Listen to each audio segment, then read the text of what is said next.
নমস্কার সকল দর্শককে আমার ইউটিউব চ্যানেলের আজকের অনুষ্ঠানে স্বাগত জানাচ্ছি। গতদিন অনুষ্ঠান দেখেছেন যারা, তারা রাহুর ট্রানজিট নিয়ে একটা মোটামুটি আলোচনা শুনেছেন। আপনাদের যেরকম বলেছিলাম যে তার কাউন্টার পার্টটা অর্থাৎ কেতুর একসাথেই ট্রানজিট হবে বৃশ্চিক রাশিতে পরবর্তী 1.5 বছরের জন্য। সেই ট্রানজিট নিয়ে আপনাদের আলাদা করে বলবো। আলোচনা শুরুর আগে দুটো কথা আবার বলে নিচ্ছি যে এই আলোচনাটা হচ্ছে মোটা দাগের আলোচনা। এই আলোচনা খুব গভীরভাবে, খুব প্রিসাইজলি কোনো একটা নির্দিষ্ট সময় মোতাবেকভাবে বলা নেই। এইখানে কেতু থাকলে বা রাহু থাকলে একটা আপাত কিরম ফল হতে পারে একটা মাঝারি লেভেলের হরোস্কোপে। মাঝারি লেভেলের হরোস্কোপ মানে সেই হরোস্কোপের যে বলবত্তা আছে মেজর প্ল্যানেটসের, তার বলবত্তা মাঝারি লেভেলের আছে এবং তার দশাও মাঝারি লেভেলের আছে, এবং তিনি একজন মাঝবয়সী মানুষ, মোটামুটি 35 থেকে 50-এর মধ্যে বিলং করেন, এরকম একজন জাতক বা জাতিকা। তার জীবনে কীরকম টাইপের প্রভাব দিতে পারে তার উপরে আলোচনাটা করা আছে। বহু লোকে প্রিসাইজ আলোচনা জানতে চেয়েছে, অর্থাৎ লগ্ন বা রাশি বেসিসে আলোচনা কীরকম হয় সেটার একটা আলোচনা করার চেষ্টা করব, কিন্তু সেটা এখন নয়, বছরের শুরুর দিকে করব, যখন সমস্ত, আমি তো রাশি ধরে আলোচনা করি না, আপনাদের বহুবার বলেছি যে রাশি ধরে আলোচনা করলে আলোচনায় কিছু ত্রুটি থেকে যায়। আমি অ্যাসেন্ডেন্ট ধরে করি, অ্যাকচুয়ালি অ্যাসেন্ডেন্ট ধরেও করি না, বাট আপনাদের অনুরোধ মোতাবেক আমি করি, আপনারা যেরকমভাবে বলেন সেই মোতাবেক করি। তো অ্যাকচুয়ালি আজকে কেতুর একটা সার্বিক যে পরবর্তী 1.5 বছর অর্থাৎ 23শে সেপ্টেম্বর সকালবেলা প্রায় 8:21 কেতু ধনু রাশি থেকে বৃশ্চিক রাশিতে প্রবেশ করবে। এটা কলকাতার লঙ্গিটিউড ল্যাটিটিউড অনুসারে বলা আছে, এবং প্রায় 12ই এপ্রিল 2022 সকাল 9টা পর্যন্ত কেতু বৃশ্চিক রাশিতে গোচর করবে। প্রায় 1.5 বছর, একটু বেশি সময়, প্রায় 1.5 বছর। এই সময় কেতু মোটামুটি 3টে নক্ষত্র অর্থাৎ 2টো মেজর নক্ষত্র এবং একটা নক্ষত্রের একটি চরণ অতিক্রম করবে। এর মধ্যে প্রথমে পাবে বুধের নক্ষত্র, যেটা গতদিনই আলোচনায় বলেছি যে রাহু যেরকম তার একটা ফ্র্যাগমেন্টেড নক্ষত্র পাচ্ছে, অর্থাৎ যেটাও 20 মে থেকে ভোগ করে আসছে, সেটারই 2টো চরণ ও ট্রানজিট করার পরে মৃগশিরা নক্ষত্রেরও ভোগ করবে। কিন্তু কেতু কিন্তু এখানে ঢুকেই ফুল একটা নক্ষত্র পাবে। তার একটা কারণ হচ্ছে, নবাংশ যারা করতে জানেন বা যাদের একটা সাময়িক ধারণা আছে, আমাদের যে নবাংশগুলো ভাগ করা হয় অর্থাৎ 108টা ঘরে তো ভাগ করা হয়, তো প্রথম যে চরণের ভাগ অর্থাৎ প্রথম 4টে ঘর, এক একটা ঘরকে 9 ভাগ করলে মেষ রাশি থেকে কর্কট রাশি পর্যন্ত 36টা ভাগ, সিংহ রাশি থেকে বৃশ্চিক রাশি পর্যন্ত 36টা ভাগ, এবং ধনু রাশি থেকে মীন রাশি পর্যন্ত 36টা ভাগ। তো মীন রাশিতে এসে অ্যাকচুয়ালি শেষ হয়। আবার ধনু থেকে আমরা 19 নম্বর নক্ষত্র দিয়ে শুরু করি। নক্ষত্র দিয়ে হিসাব করলে বুঝতে পারবেন, প্রথমটা হচ্ছে 1 নম্বর থেকে 9 নম্বর নক্ষত্র, দ্বিতীয়টা হচ্ছে একই তাই 10 নম্বর থেকে 18 নম্বর নক্ষত্র, এবং তৃতীয়টা হচ্ছে 19 থেকে 27 নম্বর নক্ষত্র। তো বৃশ্চিক রাশি যেহেতু মানে দ্বিতীয় যে নবাংশের যে স্পেয়ার আছে তার একেবারে লাস্ট রুম এবং লাস্ট 9টা ঘর, তার মানে কর্কট থেকে বৃশ্চিক রাশির নবাংশ শুরু হয় কর্কট থেকে মীন পর্যন্ত। তো অ্যাকচুয়ালি সেই হিসেবে আমাদের কেতু এখানে একটা পূর্ণ নক্ষত্র ভোগ করবে প্রায় 4 মাস সময়ব্যাপী। এই 4 মাসের ফল, তারপরে শনির অনুরাধা নক্ষত্র ভোগ করবে 8 মাস। প্রথম 8 মাস, ক্ষমা করবেন, প্রথম 8 মাস হচ্ছে 4টে চরণ ভোগ করবে নক্ষত্রের, 18 নম্বর, তারপরে 17 নম্বরের 8 মাস, 8-8-16, তারপরে বিশাখা নক্ষত্রের বৃহস্পতির নক্ষত্রের একটি চরণ বৃশ্চিক রাশিতে থাকে, তার করবে হচ্ছে 2 মাস। তো এই মোরললেস 18 মাস হচ্ছে কেতুর এখান দিয়ে গমন হবে। এবার দেখুন, রাহুকে তো আলোচনা করার সময় রাহু নিয়ে যখন বলেছি, আমি জানি না স্কিপ করে গেছি কিনা, আপনারা বলতে পারবেন। সেটা হচ্ছে, অনেক লোক আমাকে প্রশ্ন করেছে যে রাহুর যেটা প্রকৃত রুম, যেটা আমরা ধরে নিই, অ্যাকচুয়ালি তো রাহু কেতুর কোনো রুম নেই কোথাও, সে ইন্ট্রুডার, এই ঘরের মধ্যে কোথাও তার জায়গা নেই, তাকে ঈশ্বর ভগবান প্রবেশ করিয়ে দিয়েছে এই কালচক্রের প্রকৃতিটা, অর্থাৎ সেটা যাতে প্রবাহমানতা থাকে সেই জন্য তার কিছু সে ক্রীড়ায় অংশ নেবে, সে ঘাত প্রতিঘাত তৈরি করবে এবং যার ফলে আমাদের সোশ্যাল মোবিলিটি সেটা থাকবে। সেই জন্য তাকে মুখ্যত দেওয়া হয়েছে আলাদা করে কিছু তার গুরুত্ব, তাকে ইম্পর্টেন্স সেই জন্য পে করা হয়েছে। কিন্তু অ্যাকচুয়ালি এর তো কোনো পার্ট নেই, এর কোনো রুম নেই।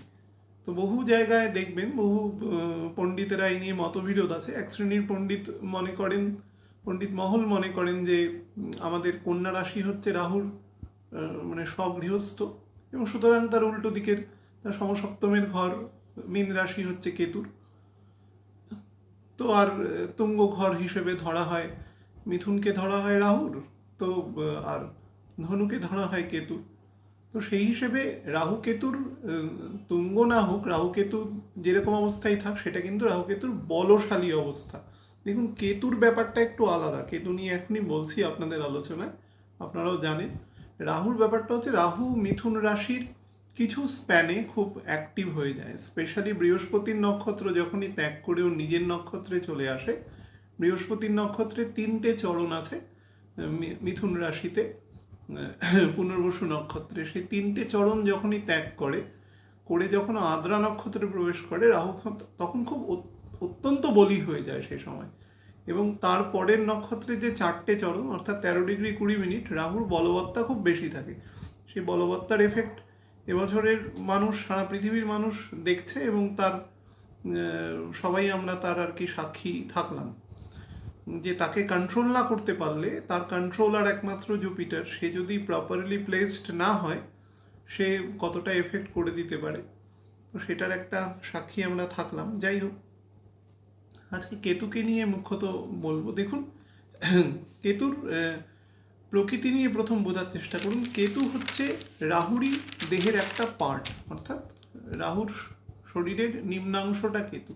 কেতু নিয়ে বহু মানুষের বহু রকম ফিলোসফিক্যাল বক্তব্য আছে, পণ্ডিত মহলেও বিভেদ আছে এই নিয়ে। কিন্তু যারা একেবারে বেদিক অ্যাস্ট্রোলজি করেন, আমাদের পরাশরী হোরা মেনে চলেন, আমার সামনে খোলা রয়েছে, এখানে কোনো জায়গায় কেতুর কোনো প্রশংসা করা হয়নি, কোথাও করা নেই। কেউ যদি আমাকে বর্তমান যুগের যে পুস্তকগুলো পাওয়া যায় বাজারে, সেগুলোর মধ্যে আমি বলছি না যে সেগুলোর মানে ব্যাখ্যা করার ক্ষেত্রে বিভিন্ন রকম টিকা বা কিছু বলা রয়েছে, কিন্তু লঘু পরাশরী হোরা কোনো জায়গাতে কেতু সম্পর্কে কোনো পজিটিভ কোনো বক্তব্য দেয়নি। কারণ সে একটি ডেমানের শরীরের অংশ, তার অংশ নেতিবাচক প্রভাবই দেবে, ইতিবাচক প্রভাব কিছু দিতে পারে না। খুব খুব ইতিবাচক প্রভাব হচ্ছে সে খুব নিউট্রাল হয়ে যাওয়া। মানে একটা পয়জন থেকে তো কেউ নিউট্রেন্ট আশা করতে পারে না। একটা পয়জনের সব থেকে মানে গুণ আর কি, সে যদি নিউট্রাল রোল প্লে করে, অর্থাৎ শরীরটাকে বিষক্রিয়ায় অংশগ্রহণ করালো না, তাহলেই সব থেকে ভালো। তো কেতু হচ্ছে তাই, এটা কেতুর বেসিক প্রকৃতি বুঝে নিন। এবং কেতু কিন্তু রাহুর থেকেও কিছু অংশে ভেনোমাস বেশি। দেখুন কেতুর দশাটা 7 বছরের, যখন দশা নিয়ে আলোচনা করব বলবো যে রাহুর দশা এত বড়, কেতুর দশার স্প্যানটা এত ছোট কেন। আপনাদের ছোট একটা হিন্ট দিয়ে যাচ্ছি, স্প্যানটা ছোট মানে এটা ভাববেন না যে তার ক্ষমতাও ছোট।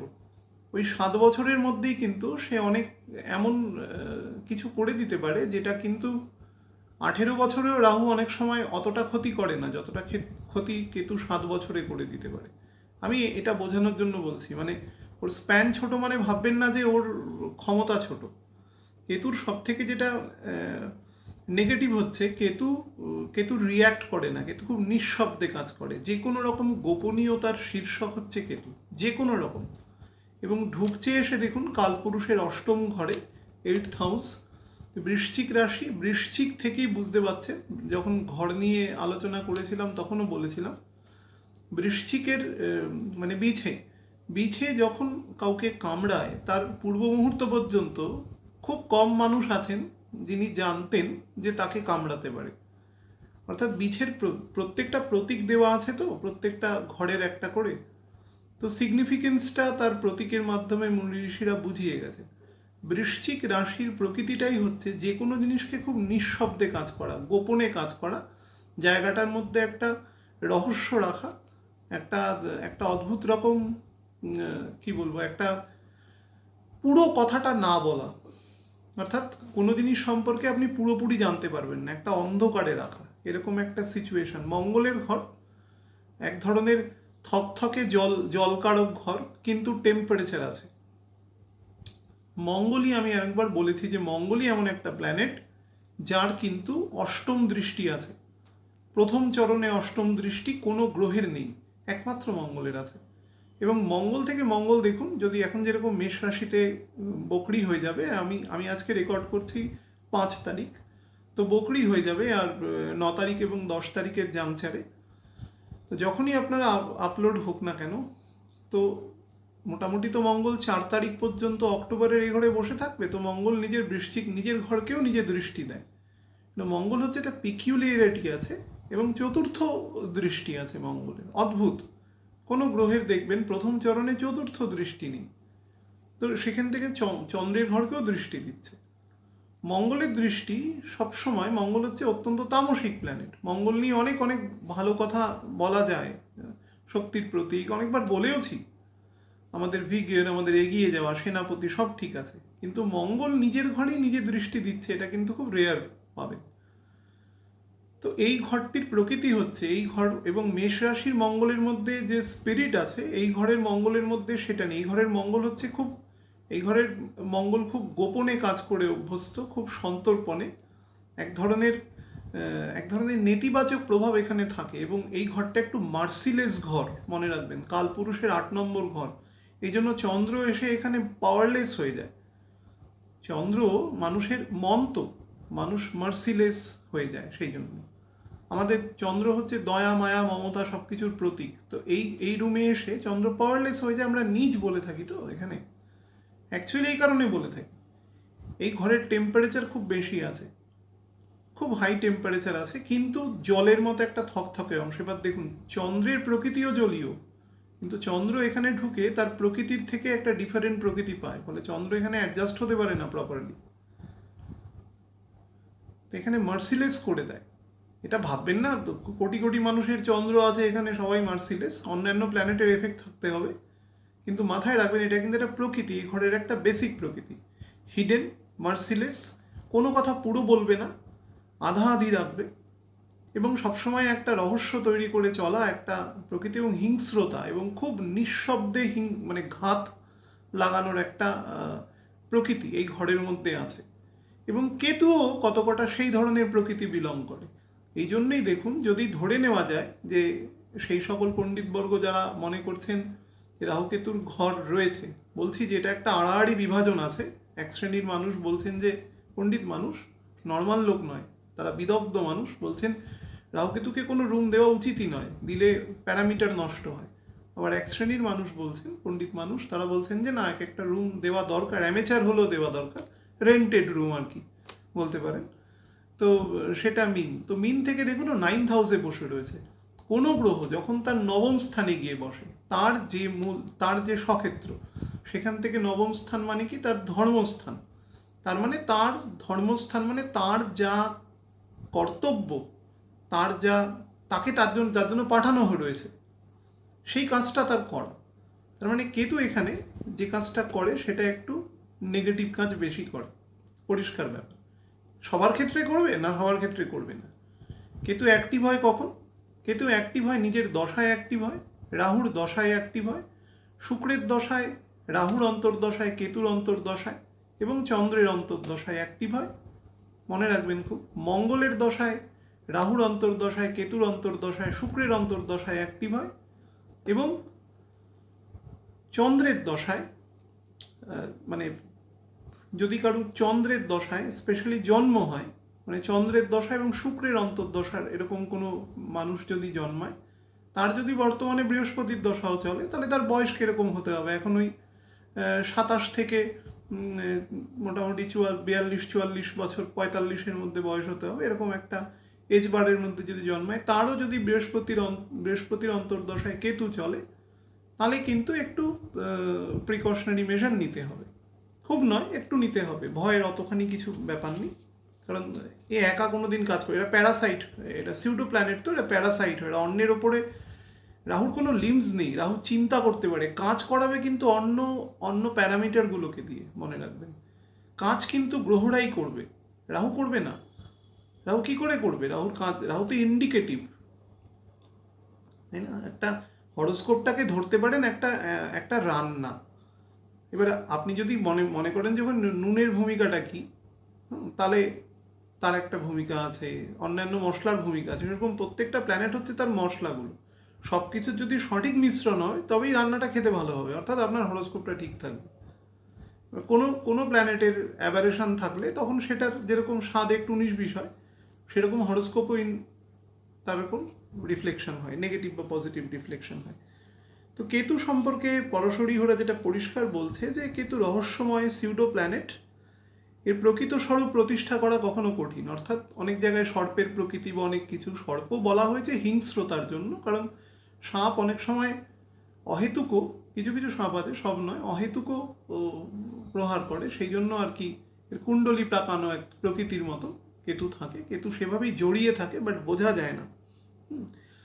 এর একটা গাঢ় অনুভূতি আছে, কিন্তু আপাতভাবে তার দিক, প্রকৃতি বা আকৃতি তৈরি করা কখনো সম্ভব নয়, অর্থাৎ এর রূপ দেওয়া সম্ভব নয়।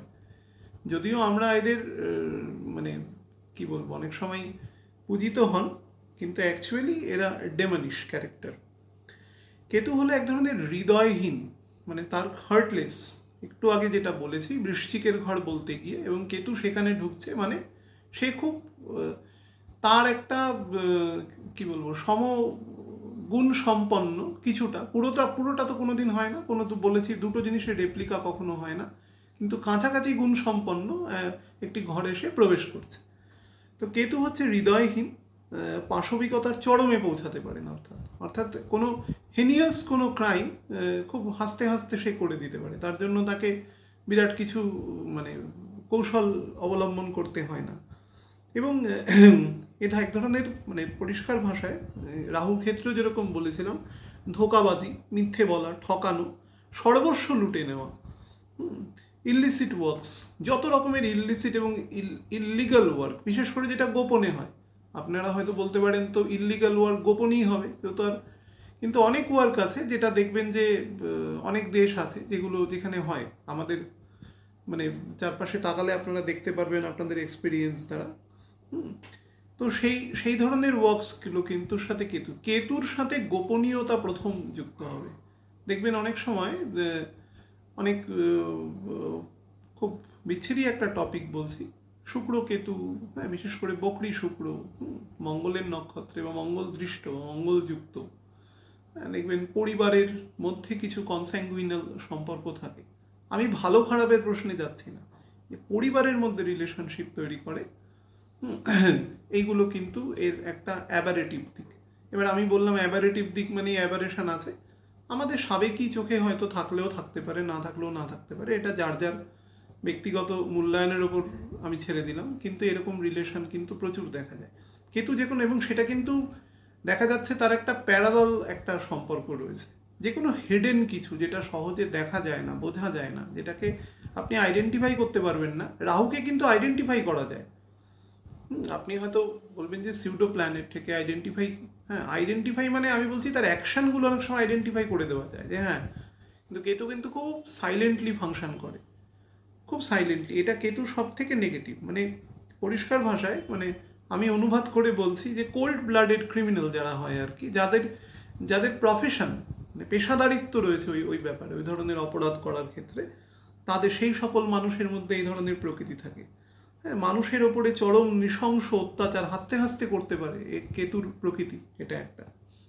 কেতুর প্রভাবযুক্ত মানুষের মধ্যে এক ধরনের হরোস্কোপের মধ্যে যদি শনি কোনো কারণে খুব দুর্বল হয়ে যায়, অর্থাৎ স্যাটার্ন, আমি বারবার বলেছি স্যাটার্ন ইজ দ্য ইয়ার্ডস্টিক, শনি হচ্ছে হরোস্কোপের মেরুদণ্ড, এই দুজন, রবি তো মেরুদণ্ডই, রবি হচ্ছে সব কিছু, কিন্তু শনি হচ্ছে তার ইয়ার্ডস্টিক, মেরুদণ্ড, সে যদি ঠিক না থাকে, কেতু যার প্রভাব আছে ছকে, সেই মানুষ কিন্তু একটু গন্ডগোলের মানুষ হবে, এবং সে পরশরী হোরা বলছেন বিষাক্ত সাপের থেকেও তাকে দ্রুত অ্যাভয়েড করা উচিত, অর্থাৎ সাপকেও স্পেয়ার করা যেতে পারে, কিন্তু সেই মানুষকে কোনোভাবেই নয়, তার সাথে তার কাছাকাছি থাকা মানেই আপনার ক্ষতি হবে। যে কোনো রকম ধরুন পরিষ্কার ভাষায় স্বার্থপরতা, বিশ্বাসঘাতকতা, ষড়যন্ত্র, আপনার বন্ধুর ভাব করছে কিন্তু আলটিমেটলি সে বন্ধু নয়, হ্যাঁ, দূর দূর পর্যন্ত ষড়যন্ত্র, বিকৃত মস্তিষ্কের এক ধরনের মানুষ যাকে আমার আপনার মতন হেসেই কথা বলছে কিন্তু সে যখন তার পারভার্সন ওপর থেকে আপনি কখনো বুঝতে পারবেন না, জুয়া, এই ধরনের গোপন কোনো রকম ইলিসিট কাজকর্ম করা, হ্যাঁ, প্রোহিবিটেড বস্তুর নেশা, অর্থাৎ যেগুলো করা আইনত দণ্ডনীয় অপরাধ, সেই সমস্ত জিনিসের প্রতি এক ধরনের গভীর আগ্রহ, বা সেটা বাড়ির লোকও জানে না। আমি বহু এরকম হরোস্কোপ দেখার সুযোগ হয়েছে, মা বাবা পর্যন্ত জানে না যে তার বাড়ির ছেলে মেয়ে এই ধরনের সমস্যার সাথে যুক্ত রয়েছে, অর্থাৎ তাকে রিড করা যায় না। এটা হচ্ছে কেতুর সব থেকে বড় ব্যাপার। উল্টো দিকের মানুষের মধ্যে যদি খুব মারাত্মক ফ্রিকোয়েন্সি না থাকে, সে যদি খুব কাছ থেকে না দেখে, কেতুর যে অ্যাবারেশন তাকে রিড করা যায় না। রাহুর অ্যাবারেশনকে রিড করা যায়, তাকে ট্রিট করা যায় কি না, তাকে চেঞ্জ করা যায় কি না আমি সে বলছি না, আমি বলছি বোঝা যায় সেটা। তো বৃশ্চিক রাশিতে অন্তত প্রথম যে 8 মাস আর কি, যেটা বুধের নক্ষত্রে থাকবে, তারপরে 8 মাসও শনির নক্ষত্রে থাকবে, তারপরে 2 মাসও থাকবে হচ্ছে একটা চরণ বৃহস্পতির নক্ষত্রে। এর একটা সার্বিক ফল বলছি, নক্ষত্রগুলো যখন শিফট হবে তখন আরও প্রিসাইজলি বলবো। সমস্ত বিষয় একটা কৌশলী অবস্থান নেবে, খুব মানুষকে খুব ডিপ্লোম্যাটিক একটা পজিশন নেবে, স্ট্র্যাটেজিক কথাটা বলা ভালো, ডিপ্লোম্যাটিকের থেকেও স্ট্র্যাটেজিক পজিশন নেবে, কিন্তু সমস্ত তথ্য গোপন করবে, আগেই বলেছি, এবং গোপন করতে সদা তৎপর থাকবে কিন্তু, এবং অত্যন্ত স্বার্থপর এবং সকলের সাথেই কথা বলবে, কিন্তু অ্যাকচুয়ালি কারুর বন্ধু হতে পারবে না, কারুর বন্ধু হয়ে খুব হৃদয় দিয়ে কাজ করতে পারবে না। কালপুরুষের 8 নম্বর ঘর এবং রবি থেকে 4 নম্বর ঘরে আছে। তো রবি থেকে 4 নম্বর ঘর থেকে যদি আপনারা যদি দেখেন যে সান থেকে 4 নম্বর ঘরে, তো সেটা সিংহ লগ্নের লোকেরা দেখতে পারেন, দয়া করে রাশির লোকেরা দেখবেন না। রাশি থেকে আলোচনা করার কোনো জাস্টিফিকেশান নেই, রাহু কেতুর মতো প্ল্যানেট তো নেই, কারণ এরা দীর্ঘদিন এক ঘরে থাকে। তো সেই ক্ষেত্রে বলছি 4 নম্বর ঘর কিন্তু আমাদের সুখ শান্তির জায়গা, সেই জায়গাকেও কিন্তু বিচ্যুত করবে যদি সেখানে বেটার কোনো প্ল্যানেটের দৃষ্টি না থাকে, বা ভালো গ্রহের দশায় না থাকেন, বা আপনার ছকে জন্ম ছকে রাহু কেতু নেগেটিভ প্রভাব রয়েছে ছকে, বা আপনি খারাপ দশায় রয়েছেন, তাহলে কিন্তু এর এফেক্ট কম বেশি দেবে। কোনো অ্যাক্সিডেন্ট হতে পারে, এটা একটু নেগেটিভ জায়গা, তৎপর থাকবেন যাদের যাদের ছকে এরকম প্রকৃতি আছে জানেন, এবং কোনো অঙ্গ বিকৃতি বা কোনো অঙ্গহানি হতে পারে, এবং এটা নিঃসঙ্গহীন জীবন করে দিতে পারে কিছুদিনের জন্য, অন্তত তার গোচর ফলটা। শনির নক্ষত্রে কিন্তু এর প্রভাব সব থেকে বেশি দেবে, যখন নক্ষত্র শিফট করবে, বা নক্ষত্রের উপরে যখন আলাদা করে বলবো তখন বলবো, দেখবেন অনুরাধা নক্ষত্রে সব থেকে বেশি প্রভাব দেয় এই ঘরে থাকাকালীন। যত রকম মানে কুটিলতা, জটিলতা, ষড়যন্ত্র, সমস্ত কিছুর উৎপত্তির স্থান হচ্ছে এই ঘর, এই দুজনের যোগ সাজস, খুব ভালো কলিউশন।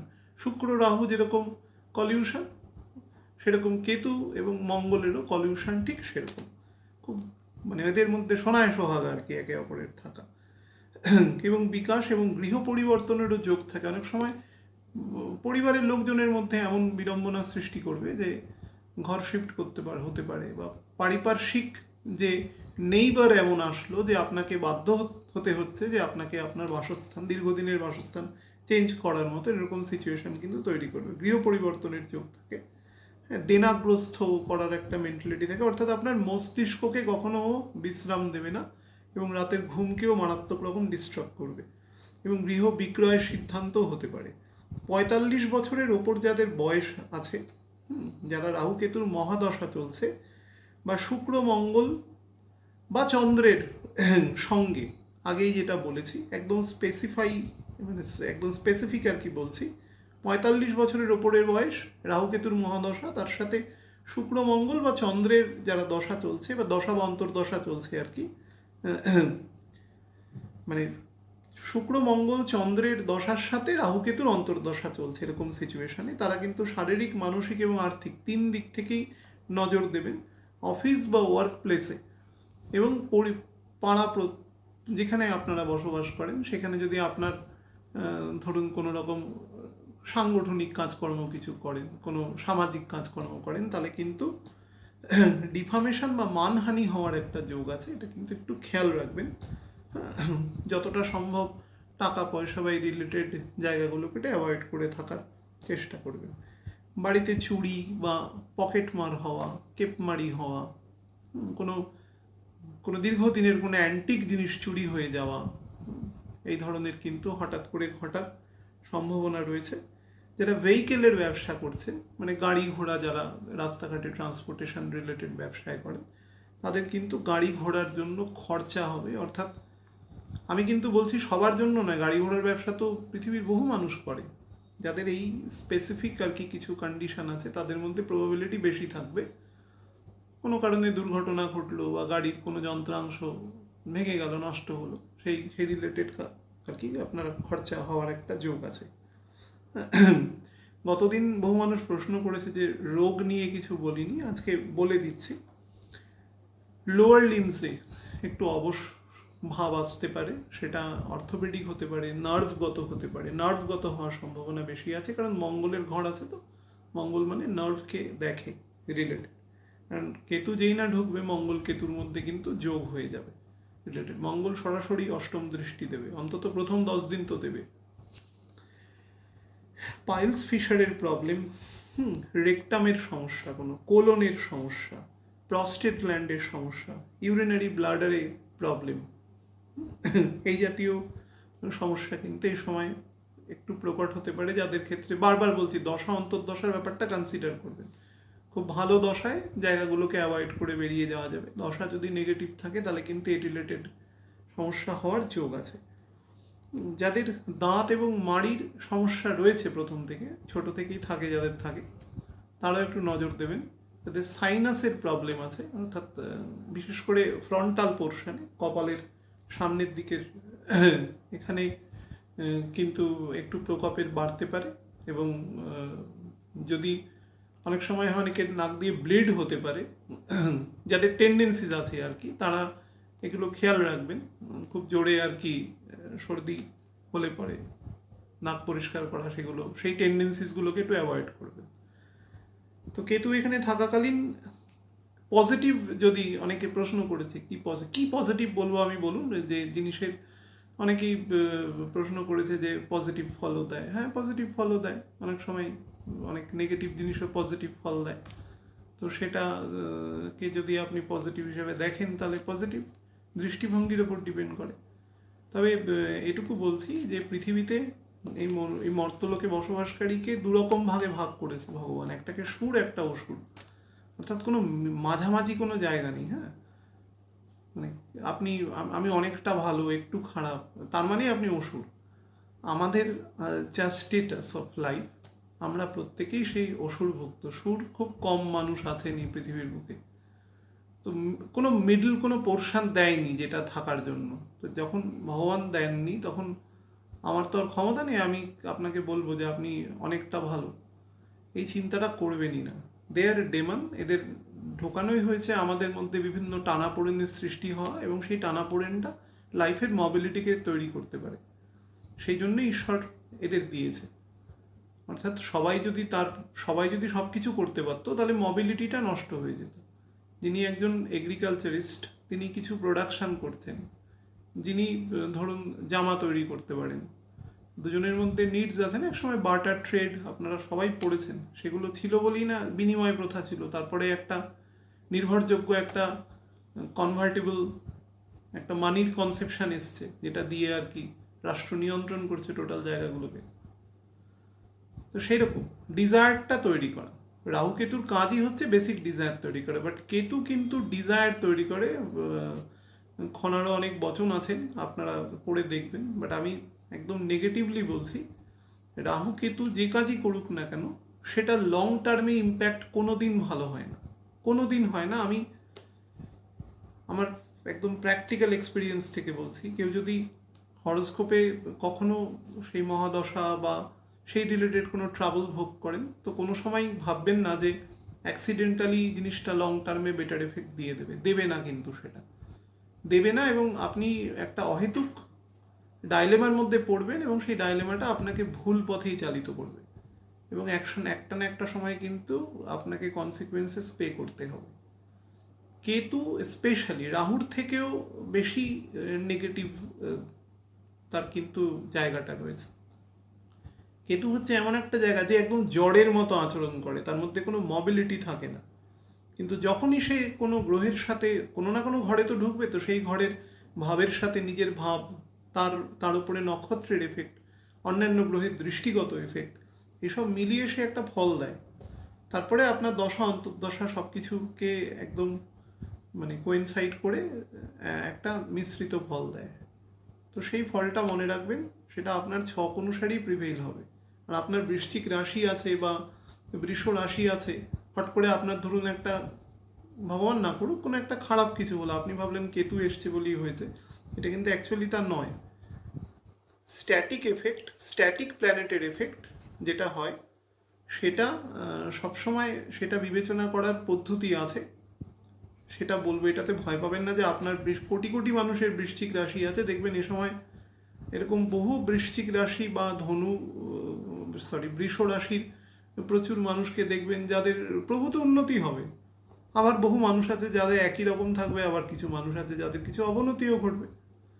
এটাকে কিন্তু এভাবে ব্যাখ্যা করার কোনো মানে নেই। এটা গোচর হচ্ছে আপনার আপনার বেসিক ছকটা কি, আপনি যেই মুহূর্তে জন্মেছেন সেই মুহূর্তের একটা ফটোকপি। প্ল্যানেটগুলো তো ভাবে থাকে না, তার উপর করে আমরা একাধিক ডিভিশনাল চার্ট বানাই, তার উপরে আমরা বিচার করি। কিন্তু যেটা মেন ফ্যাক্ট সেটা হচ্ছে যেটা গোচর যাচ্ছে আপনার ছকের ওপর দিয়ে, স্যাটার্নকে যেভাবে বিচার করা হয় সেই বিচারটা রাহু কেতুর ক্ষেত্রে আলাদাভাবে করবেন না। 19-20 এফেক্ট দেয়, কিন্তু সেটা কিন্তু একেবারে রেভলিউশনারি বিরাট কোনো এফেক্ট দিয়ে দেবে এরকম কোনো মানে নেই। এটা নিয়ে অনেক মানুষ প্রশ্ন করেছে, তো সেই রকম প্রশ্ন বছরের শুরুর দিকে যখন লগ্ন অনুসারে বলবো তখন কিছু এখানে বলে দেবো। আলাদা করে এটুকু বলছি, যদি বিশ্বাস করতে পারেন, আলাদা করে চিন্তা করার কিছু নেই খারাপ দশায় না থাকলে। ভালো থাকবেন প্রত্যেকে। এই মাসটা এক্সট্রিমলি একটু নেগেটিভ মাস আছে, এই মাসটা একটু সাবধানে চলবেন। সামনের মাসের 7-8 তারিখের পর থেকে সিচুয়েশন এমনি চেঞ্জ হতে শুরু করবে, আলাদা করে অতটা ভাবার দরকার নেই। কিছুদিন আগে একটা অনুষ্ঠানে বলেছিলাম যে এই সময় একটু সীমা বিবাদ বাড়তে পারে, একটু কনফ্লিক্ট বাড়তে পারে। অনেক লোক প্রশ্ন করেছেন সেই রিলেটেড। এগুলো খুব সেন্সিটিভ টপিক, এগুলোর উপরে এরকম একটা মানে খুব সাধারণ মানের একটা অনুষ্ঠানে বলাটা ঠিক নয়। তবু অ্যাস্ট্রোলজির কনসেপশন থেকেই আপনাদের বলছি, সামনের মাসের বৃহস্পতি যবে ডাইরেক্ট হবে তার 28 দিন পর থেকে সিচুয়েশনকেও ঠিক করা শুরু করে। মোটামুটি 6 মিনিটের উপরে গতি চলে যায়, তারপর থেকে সিচুয়েশন ঠিক হয়। তো 13-28 দিন মানে মোটামুটি 8-9 তারিখের পর থেকে দেখবেন পরিস্থিতি আস্তে আস্তে অটোমেটিক্যালি স্বাভাবিক হবে, অন্তত পরবর্তী 5.5 মাসের জন্য। এটুকু বলা যায়, এর বেশি আর কিছু বলতে পারছি না, কিছু সমস্যা আছে। ভালো থাকবেন প্রত্যেকে। এই মাসটা একটু সাবধানে চলাফেরা করবেন শুধু। নমস্কার।